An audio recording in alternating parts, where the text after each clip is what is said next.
তেজপুৰৰ ঢেকিয়াজুলিত ভয়াবহ দুৰ্ঘটনা। ঢেকিয়াজুলিত স্কুল বাছৰ ওপৰত পৰিল এডাল প্ৰকাণ্ড গছ। বিধ্বস্ত ছাত্ৰ-ছাত্ৰীক অনা নিয়া কৰা বাছখন। ইতিমধ্যে বাছখনৰ ভিতৰত আছিল প্ৰায় 20 গৰাকী ছাত্ৰ-ছাত্ৰী। কেইবাজনো ছাত্ৰ-ছাত্ৰী আহত হোৱাৰ খবৰ ইতিমধ্যে আহি পৰিছে। ঘটনাটো সংঘটিত হৈছে ষ্টেণ্ড উৰ্চলা উচ্চ মাধ্যমিক বিদ্যালয়ৰ প্ৰৱেশদ্বাৰত। এইখন বিদ্যালয়ৰে আছিল ছাত্ৰ-ছাত্ৰী কেইগৰাকী। বাছখন একচুৱেলি আহি আছিলে, আমাৰ এইটো ছেকেণ্ড ট্ৰিপ আছিলে, ঢেকিয়াজুলি ছাইডৰ পৰা আহি আছিলে। তাৰপিছত আহি থাকোঁতে ইয়াতে মানে ৰাস্তাত বিভিন্ন প্ৰাইভেট কাৰ ৰখি আছিলে, গাড়ী ৰাস্তাত জাম হৈ আছিলে, বাছখন আহিব পৰা নাছিলে। সেই মুহূৰ্ততে বাছখন পৰিল।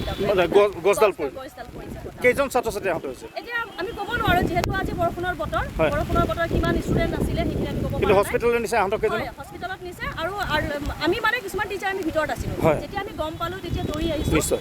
দৌৰি আহি আমি দেখিছোঁ যে আমাৰ ষ্টুডেণ্টখিনিক আমাৰ কিছুমান টিচাৰ আগতীয়াকৈ আহিলে, ততাতৈয়াকৈ সিহঁতক কিছুমান এই মানুহৰ যিবিলাক প্ৰাইভেট কাৰ আছে সিহঁতক উঠাই লৈ যোৱা হৈছে।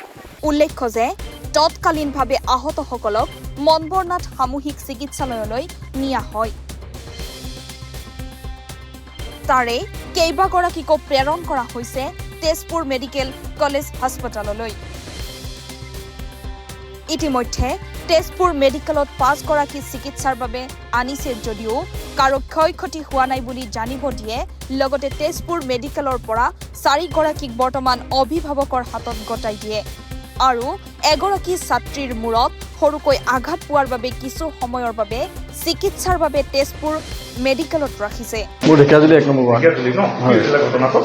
ঘটনা মানে তেনেকুৱা আপোনাৰ প্ৰাকৃতিক দুৰ্যোগ আৰু গাড়ীখন বিদ্যালয়ৰ ফালে আহি আছিলে।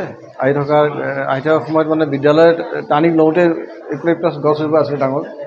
সেই গছজোপা মানে বতাহত পৰিল আৰু গাড়ীখনৰ মাজতে পৰিল। তাৰপিছতে মই ঠিক নাজানো কিমানজন ল'ৰা ছোৱালী হেৰি হৈছে, ইনজিয়াৰ হৈছে। তাই মোৰ ছোৱালীজনীয়ে ইনজিয়াৰ হৈছে অলপ, মূৰৰ ফালে অলপ দুখ পাইছে। এটা চিটি স্কেন কৰিবৰ কাৰণে মই ৰখি আছোঁ ইয়াতে।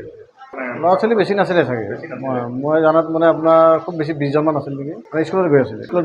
তেনেকুৱাতে মানে বৰষুণ আৰু ধুমুহা হেৰিত গছ পৰি গ'ল। পৰি যোৱাত মানে গাড়ীখনৰ মাজতে পৰিল আৰু ৰাতিপুৱা সময়তে। ৰাতিপুৱা স্কুল 7:10-15 মানতে হৈছে। ইয়াত 5 জন আছিলে, মই দেখাত 5 জন আছিলে, বাকী গোটেইখিনি গ'ল আৰু যেনিবা। মোৰ ছোৱালীজনী অলপ পিছফালে আছিলেতো, বিষ অলপ হৈ আছে। চিটি স্কেনখন লৈ যাওঁ কৰি পেলাই, তেতিয়ালৈকে লাইন অহা নাই। তেনেকুৱা একো হোৱা নাই। এজনী ছোৱালী আপোনাৰ টাইমছত লৈ গৈছে, তাই অলপ ইনজিয়াৰ হৈছে মুখত, মানে বাছখনৰ হেৰিত লাগি গ'ল, গ্লাছ পৰি গ'ল, তেজ ওলাইছে আৰু। ছোৱালী এজনী আহিছিলে, হেড ইঞ্জুৰি যোনটো মানে মুখত পুৰা একদম পুৰা লেচাৰেটেড গুণ হৈছে, মাথাটো আপোনাৰ লেচাৰেটেড গুণ। তেওঁ অলৰেডি ৰেফাৰ কৰা হৈছে, টুমুকিলৈকে ৰেফাৰ কৰিছোঁ, কিন্তু গাৰ্জেনে টাইমছত লৈ যাম বুলি কৈ আছে। বাকী আৰু টুমুকিলৈ অলৰেডি 3 জন গৈছে, তাৰ পৰা ডাইৰেক্ট গৈছে, ইয়ালৈকে অহা নাই। টোটেল ইঞ্জুৰি কেইজন? টোটেল ইঞ্জুৰি আপোনাৰ 4 জন। লগত মোৰ ল'ৰাটো অলপ হাতত দুখ পাইছে বাৰু, মই ইয়াতে মেনেজ কৰি দিছোঁ। তাক কিটি দি পেলাই ইয়াতে দি দিছোঁ। তেজপুৰৰ পৰা বিশ্বজ্যোতি কলিতাৰ প্ৰতিবেদন, জি নৰ্থ ইষ্ট।